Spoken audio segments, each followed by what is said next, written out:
आज से कुछ साल पहले तक दुनिया का सेंटर सिर्फ एक ही जगह था। सारे के सारे डिसीजंस अमेरिका में होते थे और उसका इफेक्ट पूरी दुनिया पर पड़ता। लेकिन आज दुनिया का बैलेंस धीरे धीरे शिफ्ट हो रहा है। Wars, trade Wars, sanction, supply chain, ये सब एक बात क्लियर बता रहे हैं कि दुनिया अब सिर्फ एक ही जगह पर डिपेंड नहीं रहना चाहती। और इसी बदलती हुई दुनिया में एक देश है जिसे सब ध्यान से देख रहे हैं, वो है इंडिया। यहाँ पर सवाल ये नहीं कि इंडिया अचानक से इंपॉर्टेंट कैसे हो गया, सवाल ये है कि दुनिया अचानक से बदलने क्यों लगी। सेकेंड वर्ल्ड वॉर के बाद से दुनिया एक सिस्टम पर चल रही है जहाँ अमेरिका सेंटर में था, डॉलर एक ग्लोबल करेंसी थी, मिलिट्री पावर और ग्लोबल इंस्टीट्यूशन भी उन्हीं के हाथ में थे। लेकिन आज ये सिस्टम धीरे धीरे खत्म हो रहा है क्योंकि अब अमेरिका पहले जितना डोमिनेंट नहीं रहा। चाइना एक अल्टरनेटिव पावर के रूप में उभर रहा है, रशिया ने तो अपना अलग ही रास्ता चूज कर लिया और यूरोप सिक्योरिटी और एनर्जी क्राइसिस में फंसा हुआ है। इसलिए दुनिया अब सिर्फ एक सुपर पावर पर भरोसा करने के बजाय मल्टीपल पिलर्स को ढूंढ रही है। और जब दुनिया पिलर्स को ढूंढ रही है तो हमारी नजर नेचुरली इंडिया पर पड़ती है। इंडिया की इंपॉर्टेंस का सबसे पहला रीजन है उसकी ज्योग्राफी। इंडिया एक ऐसी जगह पर बैठा है जहां से ईस्ट और वेस्ट दोनों ही कनेक्ट होते हैं। मिडिल ईस्ट का ऑयल, यूरोप का ट्रेड, अफ्रीका का रॉ मटेरियल और एशिया की मार्केट, इन सभी के बीच में इंडिया खड़ा हुआ है। और जो समुद्र से ट्रेड करते हैं उसका एक बड़ा हिस्सा इंडियन ओशन से होकर गुजरता है। आज के टाइम पर ट्रेड सिर्फ पैसा ही नहीं होता है, ट्रेड पावर भी होती है। और देखा जाए तो इंडियन ओशन दुनिया का सबसे बिजी ट्रेड रूट है। चाइना का एक्सपोर्ट, मिडिल ईस्ट का ऑयल और यूरोप का इंपोर्ट सब इसी ओशन से होकर निकलते हैं। और इसीलिए जो कंट्री इंडियन ओशन को सिक्योर रखती है उसके पास ग्लोबल लिवरेज होता है। और इंडिया यहाँ सिर्फ एक ऑब्जर्वर की तरह नहीं देख रहा है, बल्कि वो एक गार्डियन बना हुआ है। दुनिया अब सिर्फ एक स्ट्रॉन्ग कंट्री ही नहीं चाहती, बल्कि एक रिलायबल कंट्री भी चाहती है। ऐसी कंट्रीज जो वॉर में ना हो, जो सडनली अपनी पॉलिसीज को चेंज ना करें और अपने अलायंस को तोड़कर दूसरी कंट्री की तरफ ना भागे। और इंडिया का रिकॉर्ड इन्हीं सब चीजों में स्ट्रॉन्ग दिखता है। वो अमेरिका के साथ भी बात करता है, रशिया के साथ भी और मिडिल ईस्ट के साथ। और इस बदलती हुई दुनिया में इंडिया का सबसे बड़ा एडवांटेज ये है कि वो किसी भी फाइट का हिस्सा नहीं है, बल्कि किसी भी प्रॉब्लम के सॉल्यूशंस का हिस्सा बन रहा है। जब भी हम किसी कंट्री के पावर की बात करते हैं तो अक्सर हम टैंक, मिसाइल और इकोनॉमी देखते हैं, लेकिन हिस्ट्री में सबसे बड़ी पावर हमेशा लोग होते आए। यहाँ पर एक डेमोग्राफी टर्म आता है जिसका मतलब होता है कि एक कंट्री में कितने लोग हैं, कितने यंग हैं और कितने काम कर सकते हैं। और फ्यूचर में सबसे पावरफुल कंट्री वही बनेगी जिसके पास सबसे ज्यादा काम करने वाले लोग होंगे। और इंडिया आज दुनिया की सबसे यंग मेजर इकोनॉमी, मतलब कि ज्यादा लोग अभी वर्किंग एज में है और फ्यूचर में भी इसका नंबर बढ़ता चला जाएगा। और देखा जाए तो चाइना का केस बिल्कुल अपोजिट हो चुका है। एक टाइम था जब चाइना के पास चीप लेबर और यंग पॉपुलेशन होती, लेकिन आज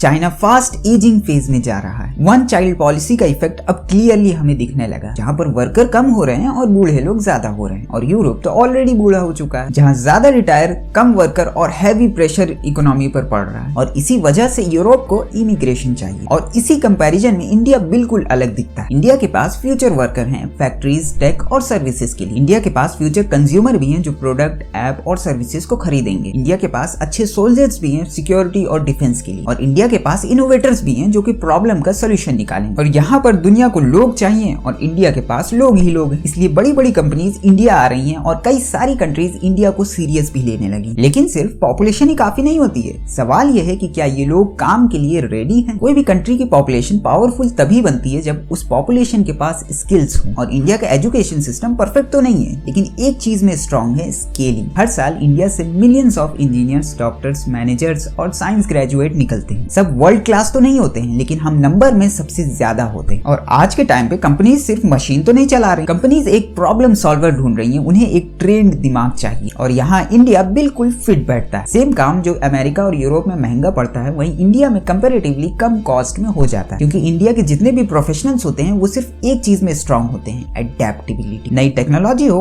नया सॉफ्टवेयर हो या नया सिस्टम हो, इंडिया के वर्कफोर्स इन चीजों को जल्दी से अडेप्ट कर लेते हैं। इसलिए आईटी से लेकर स्टार्टअप तक इंडिया का नाम बार बार आता है। दुनिया इंडिया को सिर्फ मैन पावर के लिए नहीं देख रही, बल्कि इंडिया को as a problem solving partner के रूप में भी देख रही। पिछले 20 सालों तक दुनिया की फैक्ट्रीज सिर्फ चाइना थी, लेकिन अब जितनी भी कंपनीज हैं वो रिस्क नहीं लेना चाहती, क्योंकि सिर्फ एक ही कंट्री पर डिपेंड रहना बहुत ही खतरनाक होता है। और क्या पता कि वो कंट्री किसी पैंडेमिक, वॉर और जियोपॉलिटिक्स की वजह से पलट जाए, कोई गारंटी नहीं है। और इसीलिए एक नया मॉडल आता है, चाइना +1 मॉडल। अब कंपनीज एक नया बेस चाहती हैं जो स्टेबल हो, डेमोक्रेटिक हो और लंबे टाइम तक रिलायबल हो। और इंडिया यहाँ एग्जैक्टली फिट बैठता है। इंडिया पहले सर्विसेज के लिए माना जाना जाता था, बट अब सीन बदल रहा है। आज इंडिया में electronics, semiconductor, defence, EV manufacturing तेजी से ग्रो कर रहा है। चाइना +1 मॉडल ने इंडिया के लिए अपॉर्चुनिटी तो खोल दिया है, लेकिन हर अपॉर्चुनिटी के साथ एक सवाल उठता है कि क्या इंडिया सच में रेडी है, और अगर नहीं तो रिस्क सिर्फ अपॉर्चुनिटी खोने का ही नहीं होगा बल्कि अपने फ्यूचर को भी खो देने का होगा। इस वीडियो का यह हिस्सा आपको अनकंफर्टेबल से जरूर लगेगा, लेकिन सच है, इंडिया हर साल मिलियंस ऑफ ग्रेजुएट्स को प्रोड्यूस करता है। यहाँ पर सवाल सिर्फ नंबर का नहीं है, सवाल है रेडीनेस का। बहुत सारे स्टूडेंट डिग्री तो ले लेते हैं लेकिन इंडस्ट्री के लिए रेडी ही नहीं होते। उनमें प्रॉब्लम सॉल्विंग, क्रिटिकल थिंकिंग और रियल वर्ल्ड स्किल्स का बहुत बड़ा गैप होता है। जहाँ लोग तो ज्यादा हैं ही